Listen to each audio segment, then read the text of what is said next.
Yeah. That's my second win. All right. And action. Welcome to another episode of I Am the Change podcast, brought to you by Dreams to Reality Incorporated, a nonprofit organization geared towards uplifting, inspiring, and empowering communities all over the world. I am your host, Michael Davis, alongside Mr. Jason Redmond and Ms. Sharice Lovett. What's going on today? What's up? How's everybody doing? Good. How you doing? Good. Man, look, doing pretty good, man. Today, we got a good one, man. We got a young activist. As you can tell by the pictures in his background, this was going to be a smoker, man, because this is one of the young men that, so I'm going to say this. I can't say I've seen him grow up, but I've seen him as he grew up. So the story is he's my daughter's friend, and they've been friends for y'all been friends since middle school or high school? Since like freshman year of high school. So, okay, freshman year of high school. Okay. So, and the funnier story is his father is my fraternity brother. So when I met his dad, I didn't realize that was his dad. So fast forward everything.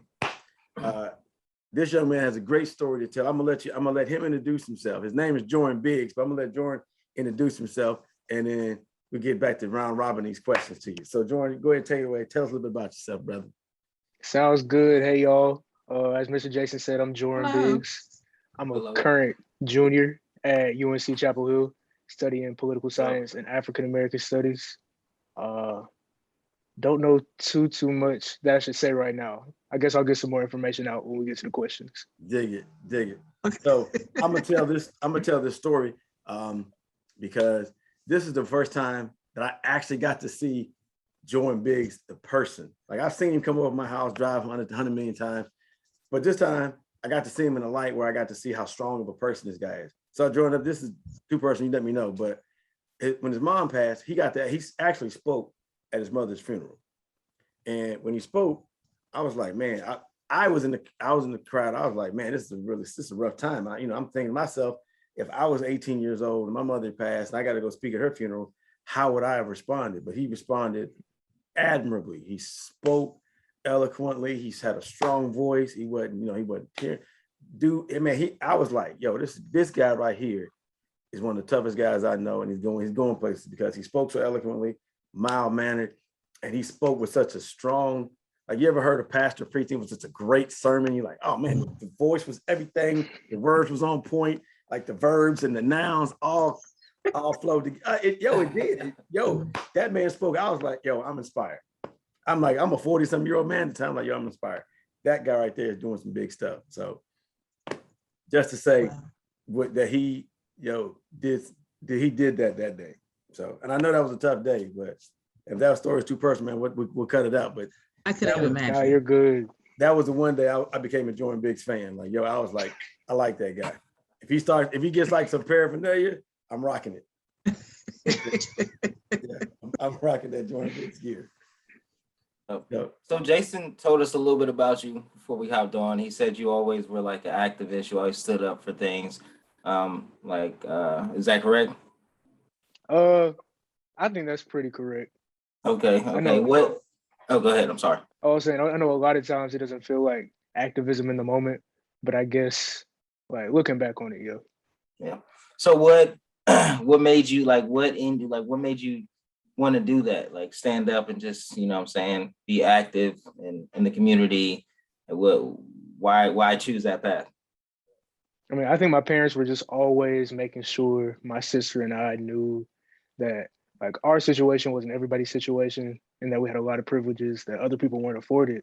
Mm-hmm. Once you learn that, it becomes clear when you're going to school, seeing people who don't look like you, who don't live in the neighborhoods you live in, and just trying to figure out ways that school in particular can be a place where everybody feels safe, especially considering it's where we spent most of our time during the day.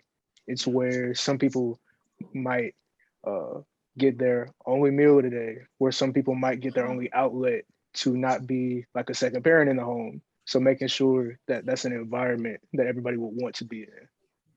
Absolutely. Dig it. I like that. Yeah. Wow. So as you were coming up through high school and when it was time for college, how did you decide that Carolina would be it? The money. Okay. I am quick to tell anybody, Carolina was not my first choice. I am the only person in my family so far. We're still waiting to see what my sister does, but the only person to not go to a HBCU. So I was on my head to go to Howard or Morehouse, but Carolina had given me the best financial aid package. And I couldn't, like, in my right mind, not go where I could go for free. I know that's right. Okay. Yeah. Yo, so I'm gonna tell this story because I was at the graduation and I heard it with my own ears. It wasn't a graduation. So at y'all awards event at y'all school at Josephine Dobbs Early College, they stopped the whole award ceremony, and when Jorren came up, they said Jorren Biggs Jorren Biggs received the most money flat out than anybody else at the school. Jorren, what was that number? Because I want to give it a number. I know I'm not gonna do it justice. I think it ended up being like 950,000. Yes.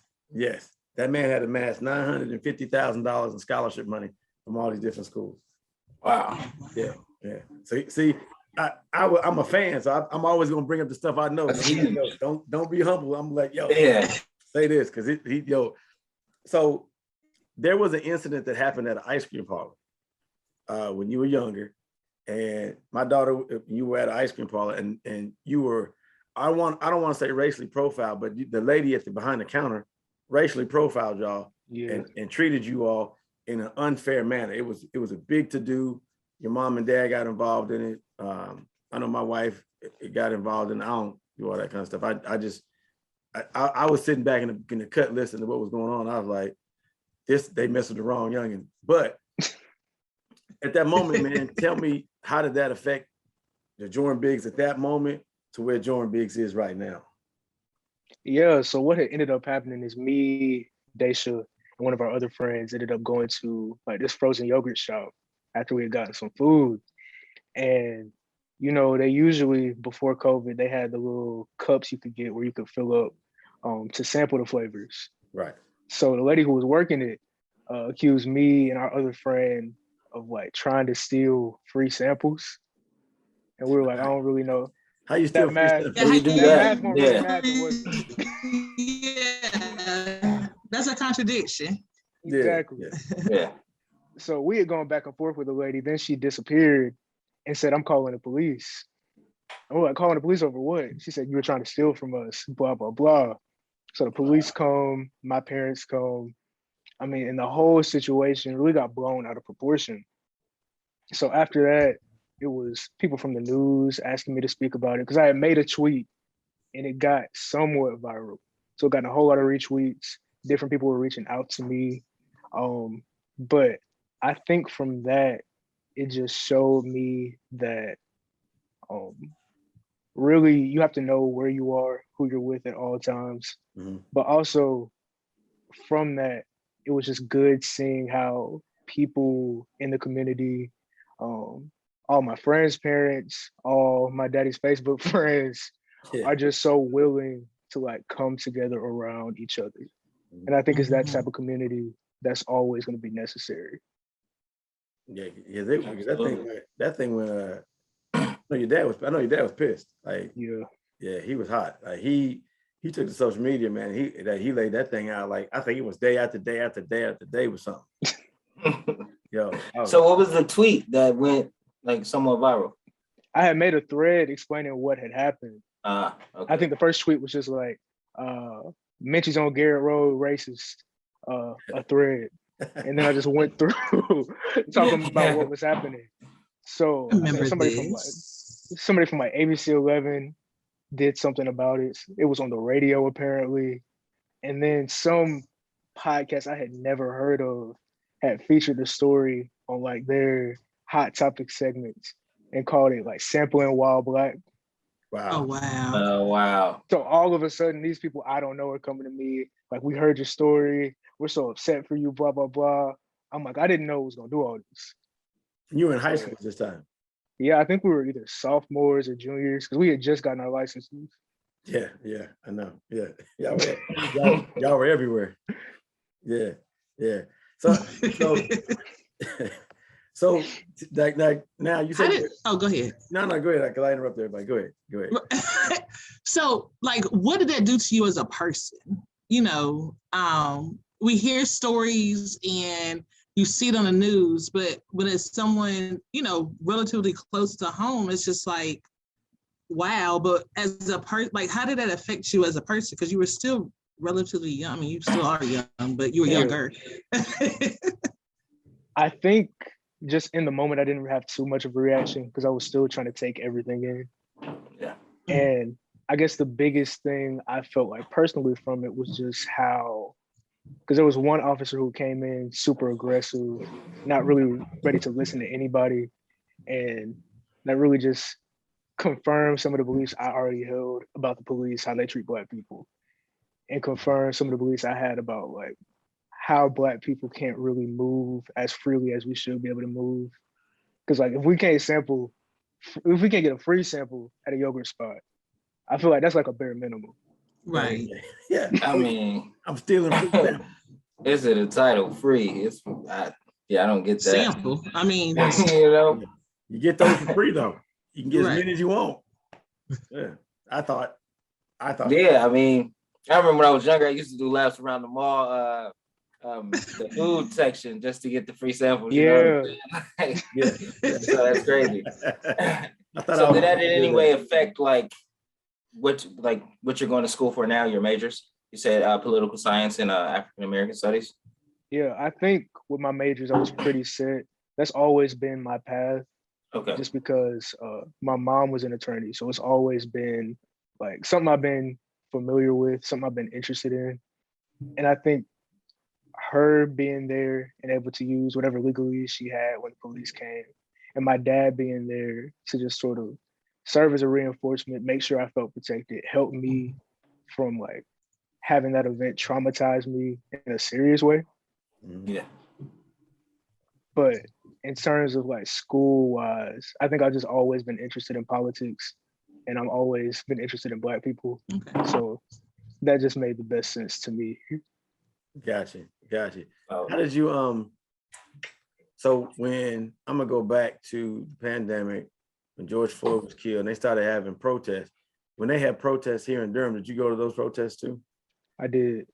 So when you went to those protests, because those protests, they didn't have any problems as far as like people looting and breaking stuff. And how did those sequence of events from George Floyd, Breonna Taylor, gosh, this is such a long list. Oh man, I can't think of the other guy's name. Dang. What's my man name in Charlotte? You had Aubrey Mayberry. Yeah. Him. Yeah. Mm-hmm. How did all those sequence of events when you go into the protest and then you go to the protest? I know my son went. He said it was a lot of Caucasians that were down there. Yeah.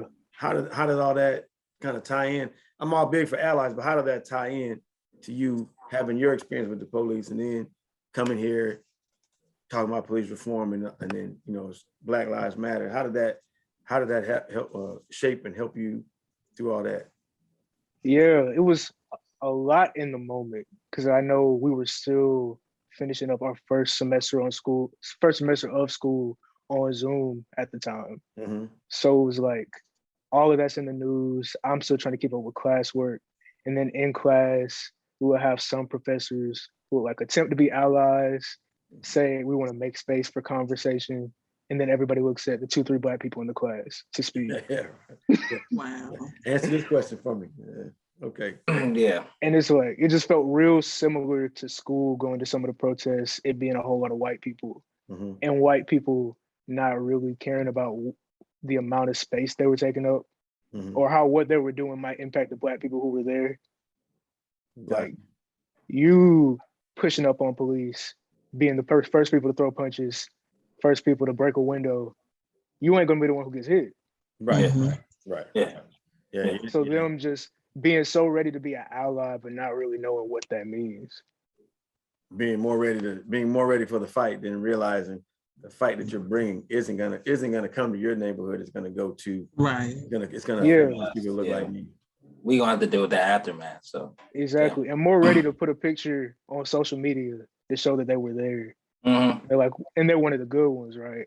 So Yeah. they can come back to campus and be like, "Oh, I saw you at the protest," and like it turned into like low key an aesthetic. Like people would come, design these signs, take a picture, and then go. Yeah. Wow. It was like that down here in protest. Seattle. I saw like a group of people just like they'd come in, take a picture, just you know what I'm saying, in the protest gear and stuff like that with their signs, and then just peace out. Yeah. People Oh, man, I didn't know that. That's it was like a trend just to be there and act like you were a part of it. That's sad. Yeah, really. People lives and property was lost, and you want to be hip. Yeah. Be seen. But like you said, even if they were the first pieces to break something, like you said, the consequences are we're cleaning that up. Yeah. You know. Yeah.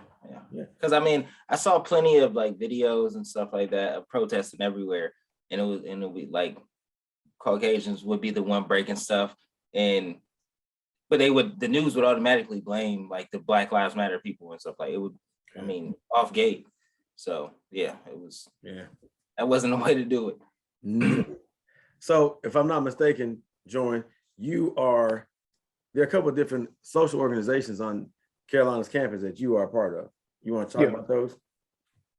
So the one I'm doing the most with right now is the Black Student Movement on campus. And that's like our equivalent of like a Black Student Union or a Black Student Association. Mm-hmm. So we really had a more active summer than we should have had, just with the whole Nicole Hannah-Jones situation and the school not offering her tenure until people had to like bust into the Board of Trustees meeting, get beat by police at the Board of Trustees meeting, like have this whole thing become national news, and then they give her tenure and she decides to leave.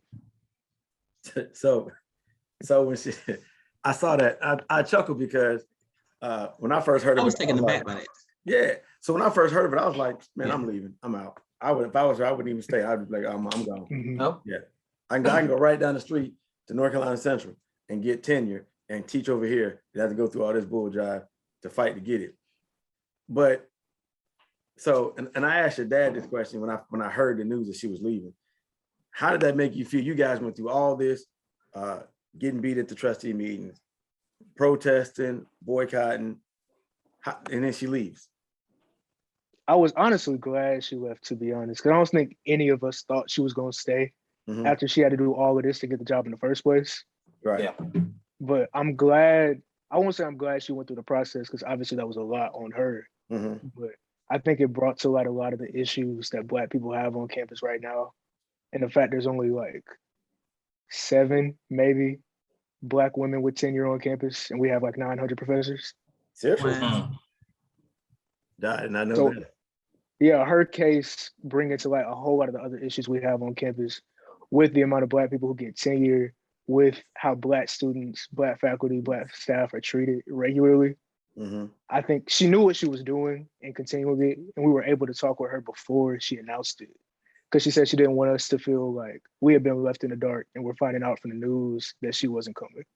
Gotcha. So I like that she did that, and I just like how throughout the whole process she didn't say too much, because I feel like she knew what was coming, and she let her actions at the end speak for all of it.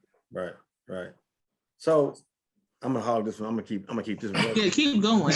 Because so on Carolina's campus, there was a big issue about one of the Confederate statues. I don't know if you were there at the time, if you had gotten there or not, but so that was a big issue on Carolina's campus, removing that statue. And it was people that didn't want that statue removed because of whatever reason. But so with the Black student movement, are you guys working to deal with issues like dorms or buildings named after Confederate generals, or buildings named after men that own plantation owners that own slaves, or just what's the word I'm looking for? Controversial figures whose names are on buildings on Carolina's campus? Yeah, we've been able to do a little bit of work on that. It's been tough just because the Board of Trustees is like in control of naming each building, and their membership keeps changing, and they get appointed by the General Assembly. The General Assembly for the state of North Carolina? Yeah. Okay. So they still got wow. they still got a Republican supermajority. So they're just putting Republican people on the board of trustees for the UNC system, and then they're putting Republican people on the board of trustees for the school. So Gotcha. that's been tougher. But we've been working, especially this year, to get some changes made to where that Confederate statue used to be. Because beside it, it's supposed to be a memorial for the enslaved people who built campus. Okay. But the way they built it, I don't know if they put it down too I just saw early. that. Yeah. Yeah, it's sort of a mess. No, go ahead, finish. No, it's really a mess. I don't know if they put it down too early. Yeah. I don't know if they the material is just wrong for like the type of ground it's on. But it's been sinking for years. And so the image itself is like this black marble statue being held up by Black people, which is sort of problematic in and of itself, right? But with that, every time it rains, it sinks farther into the ground. There's no sign saying what it is. It's not on any campus tours. So it's been white people changing their babies on it, people letting their dogs pee on it. And then a couple of weeks ago, we had some Confederates come to campus. Yes, They're and they're they were spitting on it. sitting on it. They're sitting Yeah. on it, spitting on it, peeing on it. Yeah. And the school really doesn't do anything about it. That's crazy. Wow. And if you look at the basketball team in Carolina and the football team in Carolina and the other athletics in Carolina, it's majority African Americans on those teams. Yeah. And so do you ever have conversations with the athletes like, hey, we need you need your presence in these events, or show some form of solidarity? Or is that just something you guys are working on in up and coming years? I think it's something we'll definitely have to work on, but the athletes end up being so isolated because they have their own like section of campus where they live. They don't really interact too much with us with their classes because they have their own schedule. And then for most of them, especially basketball, football players, they're just here for a year trying to make a highlight reel so they can get drafted. So there's no real overlap with our time at school and their time at school because they're in and out so quick. There's no ownership for them. So it's a step up for them, and they're using, I feel like they're using the school as much as the school is using them. Yeah. In a way. So my question is, the student body president is African American male, right? Yes. Okay, so the comments that he made, which I thought were very powerful about basically discouraging African American incoming freshmen from not going to Carolina. Has there been a decrease in enrollment from that you may know of? I don't know yet because they usually send out some sort of census-like thing at the beginning of every year so they can get like an official count of the new students. And when that comes out, we'll see. But the Black population has been dropping like since my class. I think my class is 10% Black. The class behind me is maybe 8 or 9. And I think the new one is looking like it's going to be 8 or 7 too. Wow. Okay. So you're a junior, correct?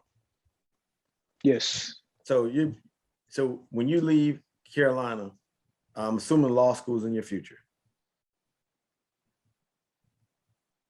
Yeah. Okay. All right. So law school's in your future. So what do you plan to do with your law degree when you leave, when you get through schooling? Like what's your goal and what's your angle? I really have no clue. Because I think right now I'm still saying law school because it's a path I think is like the most viable. It's something I know I can do. But I've been thinking about doing a couple other things. But I know if I were to go to law school, I don't think I would want to be like a in the courtroom lawyer, at least not for long. Just because it doesn't seem too interesting to me.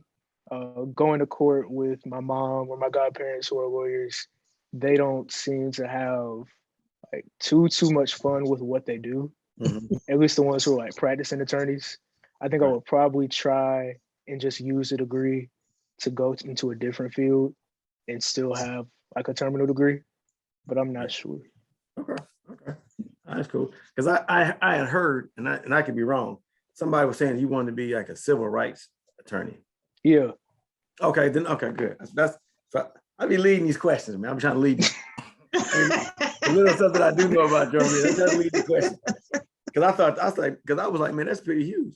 Because like, so I had a conversation with my dad one time. It's an attorney in Nashville. He's deceased now. The guy's name was Z. Alexander Luby, and I was always mystified about the guy. And he was an attorney in Nashville, Tennessee, and he was like, oh yeah, my dad. So my dad brought up a conversation one day, and he mentioned his name, and I was like, wait, you knew Z. Alexander Luby? He's like, yeah, man, like he was in Nashville. I'm from Nashville. Like, what are you talking about? So anytime I, hear about somebody wanting to go into law, civil, and especially civil rights, because it's such a broad topic, and there's so many things in America right now that need to be corrected. Like to me, that's like a huge undertaking. And so I was like, I told you, guy was going places. Yeah. Yeah. Definitely. Yeah. So you say you always been interested in the Black community. You going to school for African American Studies. Who do you look up to? Like, what historic Black figures do you look up to? Man, I mean, definitely Angela Davis, Muhammad Ali behind me. Super interested in like Thurgood Marshall and a lot of lesser known like Black figures who either for like issues of like sexism, maybe homophobia, aren't talked about as much. Mm-hmm. People like Langston Hughes, people like Marsha P. Johnson in New York.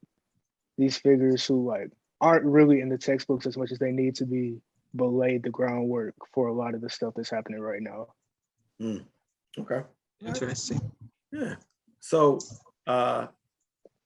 what's your take? And if you don't know, that's fine.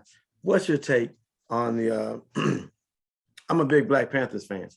So like the Black Panther, your take on the Black Panther Party, like, is that something that you think should be, I don't want to say brought back because it's still there, but do you think though, like the Black Panther Party programs and 10-point, I can't think of the word, the mandates, is that something that you think that Black folks should try to install in their communities as far as like policing the police and policing their communities instead of just holding the video camera up and just videotaping interaction with the police? And posting it, yeah. Yes, definitely that part. I definitely think a lot of what the Panthers were doing like is still relevant, unfortunately. But like seeing how things that even we get in school now, things like free breakfast were implemented by them. And in terms of like policing the police, I don't know if I feel too strongly about like a police force in general. Right. I think either way, like be it the police force we have now or Black people policing each other, the way the power dynamic is set up, somebody's always going to end up being like exploited or mistreated because there's always going to be, somebody has to be the police and somebody has to be policed. Right. And I don't really love that concept, but I think a lot of the talking points the Panthers made, a lot of the actions they made are definitely still necessary now. Gotcha. All right. I can dig that. I tell you, man, Joe Muslim, man, he 20 years old. And he's so calm about it too. That's Eloquent with the words. I told you the nouns and the verbs be matching up. Man, I can go back to being 20 with this kind of, but wait a minute, you're not even 20 yet, are you? I am. Okay, you turned 20 before Daisha did. I got you. Okay. All right. Yeah, Daisha was last. We've been waiting on her. Yeah, she was a late bloomer. Yeah. Hey, so like, what's next for Jorren Biggs? Like, what's the next up and coming thing you got going on? Hopefully, just making it through the semester. If we can just get through these first 2 weeks without them canceling school again, I'll be okay. Right. Yeah, I forgot about that. Yeah. So you really haven't had a the true college experience, being on campus, hanging out, going to parties, going to games, everything. Not too much. We had it like that semester and a half my freshman year, but everything after that just been on the computer. Now, how do you cope with just being on the? I think they got the news, your mental health. I forgot what the term they use. The term they're using now, but how do you cope with just being in the house, being on the computer, having to have classes? How did you deal with all that? I would have to find ways to interact with people outside. So I would like put off going to the grocery store if I knew one day I didn't have anything to do. So I could like make a way for me to leave the house. Gotcha. Or last year I ended up moving out of the house and into an apartment because my scholarship covered it. So just trying to find ways I can create some distance. That's been the main reason. That and going to my therapist. Gotcha. So how do you? I know for me, I enjoy college. I'll go back tomorrow if I ain't got to pay for it. Like I enjoyed every you and your shirt. You know what I'm saying? You're ready. Yeah, man. Yeah. Every second in school, man. Except going to class. But so it's the most important part. Hey, I never said I was a scholar, man. I didn't say I was a scholar. I just said I like school being in You just want to go back for the experience. Yeah. I'm not trying to go back for the classes though. Forget that. But so like, how do you? Because I know like you all are very competitive with your academics. How do you stay? I know like Dacia's in Atlanta, and I know Tori, because Tori was in Carolina with y'all too. Yeah. So how do y'all? I know y'all are real competitive with y'all grades. So how do y'all stay focused on your academics and you're confined to like the four walls of your home and trying to do the best schoolwork you can do and not go crazy by sitting in the house all the time? How did y'all do that? It really became a matter of like making sure I was only in competition with myself. Because I think on campus there's a big culture of like everybody's trying to knock everybody out of place in class to make sure they can get an A, especially if there's some classes where there's a set number of A's you can have. I guess the number of A's? Say what?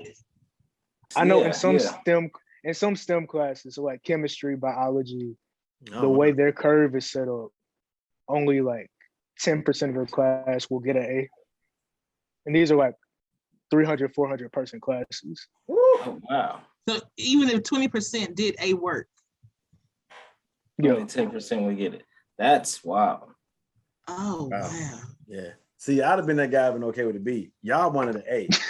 See, that's what I'm talking about. Like that's the difference between me and yeah. I could have got a C in that class. I wouldn't have cared.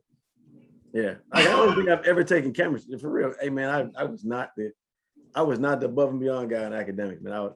Core classes, yes. General, what do I got to do to pass? Like, what's the best grade? That's it. Yeah, man. Oh man. Oh my gosh. Hey, man. You trying to get in, get out, huh? What? I had a football coach, man. He told us, hey man, look, he said, if you guys repeat this, I'll deny it. So I ain't gonna say his name. But he told me, he said, hey, it's better to cheat than repeat. Man, I took that thing and ran with it. What? I was like, I ain't never picked no classes, doc. I'm using this. Oh man. That's over me. So so Jorren, I know you're in Durham, North Carolina. Are you looking to stay in the North Carolina area or do you want to go somewhere else? I hope not. I'll stay here if it ends up that way, but I'm trying to leave as soon as possible. You ain't trying to leave, are you, Jorren? Trying to get up out of here, huh? Yeah, I mean, because I thought college was going to be my way to leave, but staying at Carolina, and the part of Durham we live in, we're right on the border with Orange County. So to get from campus to my house is 12 minutes. Dang, you ain't go far. Yeah, at all. Yeah, you ain't go far. At all. Yeah. So look, I know this is one of my big things in college. So we would go road trip and go to different college campuses. For the semester that y'all were in a half that y'all were in, did you get a chance to go to other college campuses? I mean, outside of the Triangle area, and view that campus and the campus life. Not too much. I had plans to go down to Atlanta to see Morehouse, Spelman, and Clark and some of my friends there before the pandemic hit. But for the most part, it was here or Duke or Central. You didn't go to A&T for their homecoming? Nah, I ain't making a G-Ho. It's ridiculous. It is. And I think it ended up being the same weekend as Central's homecoming year before last. It was. Yeah. It was. Yeah. So I just stay here. Gotcha. Well, look, man, I want to say, man, look, I have thoroughly enjoyed you coming on the show, man, and I feel bad I keep hogging. I'm so impressed. I am very impressive, young man. Man. The nouns and the verbs and the adjectives and adverbs, the jokers all flow together. They flow. The paragraphs they all put together. I'm telling y'all, man. The public speaking come natural to you? Not too much actually. I used to hate talking in front of people. Because you don't really talk a lot. Well, I feel like I don't talk a lot in new settings. Just because I'm always trying to see how other people act. Yeah. I probably talk too much with people I do know. Hey, because when you come over to the house, you were real quiet. So like when I came in the room, you'd be real quiet. Like I could hear y'all, like you and Daisha and all your other friends be there, and Dominique, my wife would walk in there. Y'all be just chatty catty. I walk in there, everybody talking. I'm like, damn, I'm not the angel of death in this month. Yeah, but I'm used to it. They do the same thing with my daddy. It might just be something with bald-headed cues. It might be it. That might be what it is, man. It might be what it is. Oh man, that's hilarious. Hey man, look, I want to thank you for coming on, man. Look, so we always ask our guests, bald-headed cues. That's pretty good. We always ask our guests to leave a word of encouragement to our viewers. So drop a little nugget for our viewers, man, and let them know, give them a little something to hang their hat on for this week. Yeah, you talked about the speech I had given at my mom's service. Yeah. And what I said there was something she had always told me and my sister Jaden. And she would always tell us that you ain't better than nobody, but nobody's better than you. And I think that's something that we both have sort of leaned on a lot. For pretty much since we've been hearing it, since we were at 2 or 3, whenever we first got told it. Wow. I didn't know. Wow. I like that. Yeah. I like that. So look, man, just quiet as kept, man. I'm done. He said, hey man, my mom is in the top 2 of mothers in the world, and my mom ain't number 2. Boy, I dropped the mic and left off the stage. I was like, yo, sign me up for the Jorren Biggs fan club president jump. Put president on the back, dog. I'm the fan club president. I was too done. I was like, wow. Yo, that was pretty dope. Hey man, again, I thank you for coming on, man, and I really appreciate it. My daughter talks highly of you. You guys, like, I hear y'all FaceTime all the time, so I hear some of y'all conversations. I ain't gonna bring them up on camera, but I hope you, hey man, much luck in your senior year at Carolina. Thank you. Yeah. That last question, man. I did think of this. So when you guys were protesting, did it ever come across when you were protesting for Professor Jones? Her last name is Jones, right? Yeah. So when y'all were protesting for Professor Jones, did you all ever talk about saying something like, hey, look, if she doesn't get tenure, we're all gonna leave? We're all going to up and transfer? I think there was a group of people who were ready to do that. Mm-hmm. I know I never came in wanting to leave. The school's free, remember? Yeah, I ain't gonna leave for school. His school's free. Yeah. Oh, I wasn't. His mom ain't raised no food. Exactly. Yeah. I know your financial package was stacked. I know you weren't trying to dip. But did that ever come across the minds of the folks in the group? Yeah, there were a group of people who were ready to leave, and there was a lot of faculty who ended up leaving, especially in my department, African American Studies. Wow. We had a couple professors leave after the situation. Oh man. Wow. I'm assuming they haven't hired anybody to replace me yet. No, not that I know of. Wow, that's tough. Man, that's tough. All right, man. Well, hey, man, I want to say thank you from the bottom of my heart, man. You absolutely big ups. I'm gonna pick your brain on who we should get next to come on. So don't hang up just yet. Stay on it. Got you. Stay on after this. So, yeah. All right. You want me to take us out? All right. Well, if this is your first time tuning in, Thank you. Please like, subscribe, and continue to follow us on this journey. If you've been following us, please keep on keeping on because we got a lot more amazing episodes to come. We are Dreams to Reality, a nonprofit organization geared toward uplifting, inspiring, and empowering communities all over the world. I'd like to thank my wonderful co-hosts, Ms. Sharice Lovett and Jason Redmond. And I also like to thank our amazing guest, Jorren Biggs. Very impressive young man. I know you're going to go on to do some wonderful things. Thank you for gracing us with your presence on the show. I'm sorry about that. But thank you for tuning in. And remember, our goal is not to be better than anybody, but together we can achieve better for everybody. Thank you. Have a good night. All right. Thank you.